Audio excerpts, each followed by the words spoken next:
Bueno, empecé con una pregunta más que nada introductoria. Vamos a hablar del libro El Otro 17. Contanos vos más o menos de qué va, qué relato haces. El Otro 17 relata el primer retorno del Perón, el operativo retorno, que se llamó así, y marca el regreso feliz de Perón a la Argentina, porque es el que se produce el 17 de noviembre del 72 y que corona casi 18 años de ausencia de Perón en el país después del golpe de Estado del 16 de septiembre del 55, y marca también el regreso a la política del peronismo como sujeto político y también como sujeto de derecho, como partido de derecho.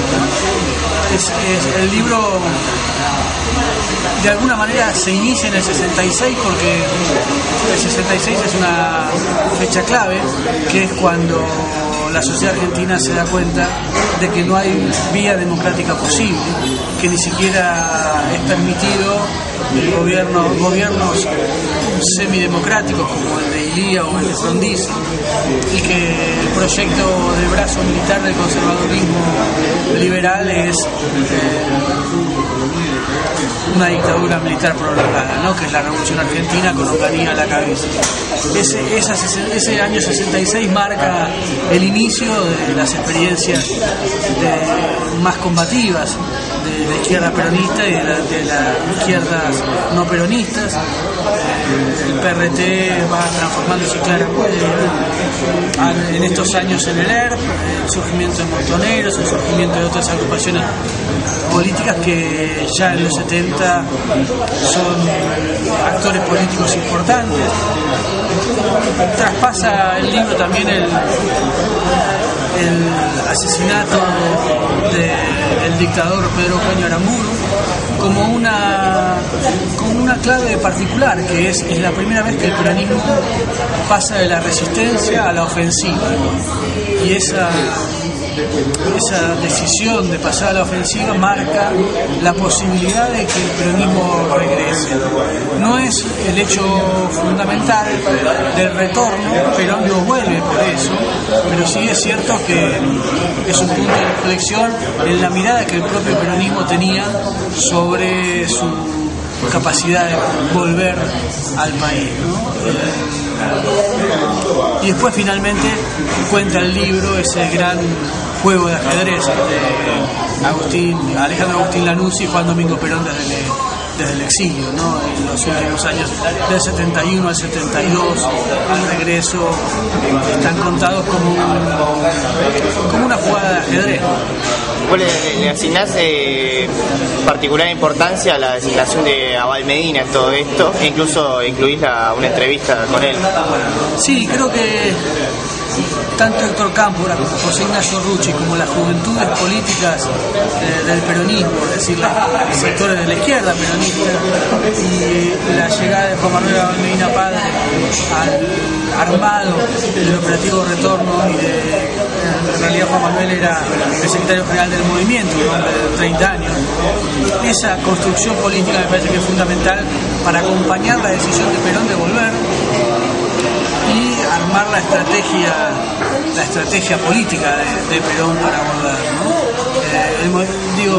Las juventudes políticas están muy presentes, pero también está muy presente el movimiento obrero organizado con Rucci, que es un hombre muy leal y que muy leal a Perón, y que arma una estrategia de plan de lucha constante con una CGT que plantea paros y hostigamiento a la dictadura de Lanuse, ¿no?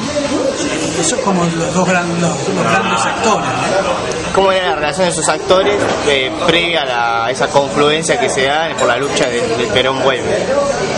Bueno, previo al Perón vuelve, en realidad el surgimiento de Montoneros en el 70, antes de eso no había relación. Hay sí una relación cierta de confrontación, sobre todo posterior a ese regreso. Por eso digo que es el regreso feliz, porque todavía no había grandes discusiones entre esos sectores, se estaban gestando esas discusiones, había acusaciones a la burocracia sindical, pero todavía no hay un momento de ruptura como el que se iba a ver ya en el año 73. En eso la figura de Perón era como que armonizaba esas tensiones. El hecho de que Perón estuviera fuera y que no se pudiera disputar poder real todavía hizo que se aplacara un poco la pelea interna, ¿no? Cuando ya había poder para repartir, poder para disputar, fue cuando se produjo el gran enfrentamiento entre la izquierda y la derecha peronista, entre los sectores juveniles y los sectores de la rama sindical, como uno quiera llamar a ese conflicto. ¿Qué importancia le asignás al hecho de la masacre de Trelew? ¿Qué significó en todo ese contexto? La masacre de Trelew significó el fin del plan lanucista de candidatarse a presidente. Obviamente uno puede hacer dos análisis: el análisis macro, que es la brutalidad de la dictadura militar en asesinar a militantes revolucionarios, ¿no? Y a presos políticos. Pero también hay un análisis micro, que es que Lanús se salió perdiendo. Lanús tuvo que respaldar los crímenes de Trelew porque quienes lo cometen le hacen una jugarreta interna también a Lanús.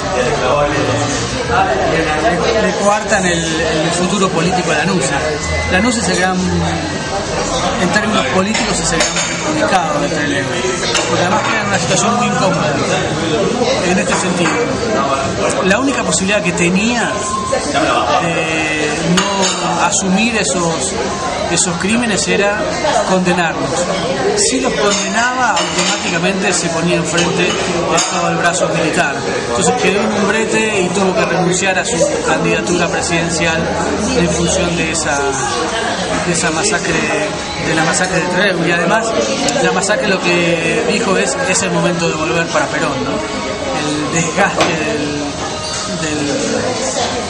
El desgaste que sufrió la dictadura lanucista con Trelew le dio el disparador posible a Perón para poder volver. Eso es en agosto del 72, y Perón decide volver en octubre. En octubre definitivamente anuncia cuando vuelve. La apertura que se da con otros partidos políticos, por ejemplo el radicalismo, ¿cómo se entiende en esa estrategia de Perón? Mira, yo creo que el proyecto de Perón para el 73 era armar una gran coalición cívica para impedir que el brazo militar pueda seguir gobernando la Argentina. Ahí estaba la moderación de Perón, ¿no? Hacer una malla política que impida el uso de la violencia en la Argentina. Creo que eso no fue entendido ni por la izquierda ni por la derecha peronista, ¿no? En ese sentido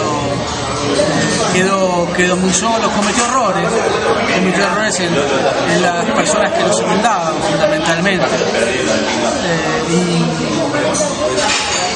su plan me parece que estaba pensado en un pacto social y un pacto político para poder hacer frente a la política de dominación que Henry Kissinger volvía a establecer para Latinoamérica, con el golpe en Uruguay, ya el golpe en Brasil, el golpe en Chile que se avecinaba en septiembre del 73. Y yo creo que esa era la idea de Perón, de aglutinar al espectro político, ¿no? Por eso los acercamientos con Balbín, de lo que se trata es de construir un andamiaje de legitimidad política de los grandes partidos mayoritarios para impedir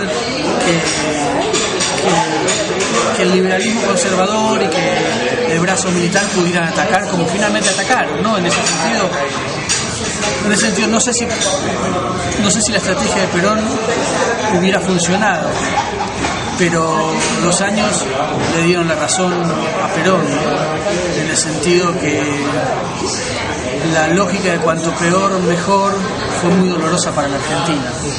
O sea, el sector de la oposición, ¿vos crees que respondieron a la oposición de los otros partidos? ¿Respondieron a ese llamado? ¿Lo sostuvieron en el tiempo? No solamente los partidos de la oposición, el peronismo tampoco entendió esa estrategia de Perón.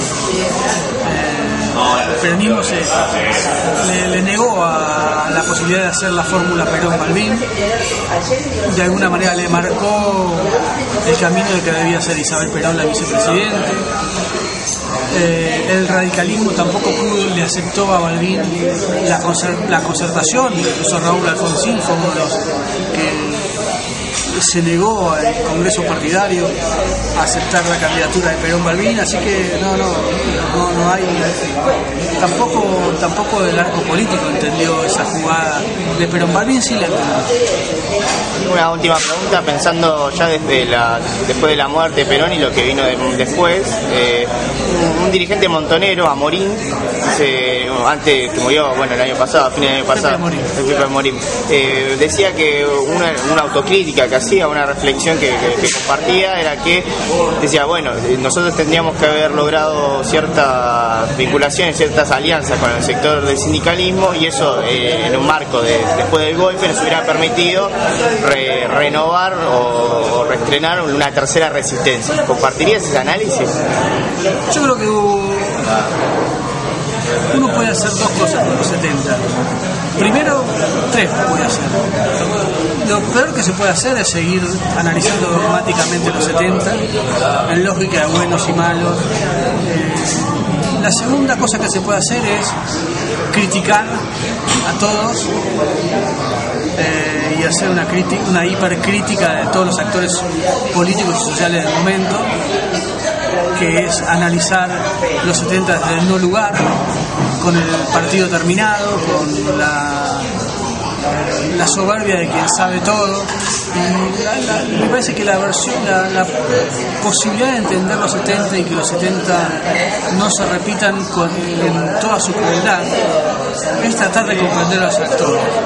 Yo creo que el peronismo sometido a una violencia como la del 55, del 56, 18 años de proscripción, sin posibilidad de ocupar cargos públicos, sin posibilidad de relacionarse con la cosa democrática, más las dictaduras militares que imprimían su peso contra los sectores no peronistas, como las experiencias sindicales de izquierda en Córdoba, o otros actores sociales como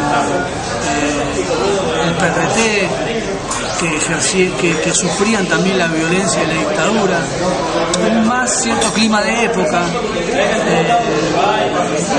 debido a la posibilidad de la revolución cubana de ser exportable, más la violencia de los sectores del sindicalismo político que estaban acostumbrados a prácticas de fierros y palos y cadenas porque era la única forma que tenían de defender sus sindicatos, más el juego de la derecha militar, más el juego de la policía, más la construcción política de agentes internacionales peligrosos como la CIA o como los servicios de inteligencia franceses el 20 de junio del 73. Todo eso hace un conglomerado muy complicado de analizar.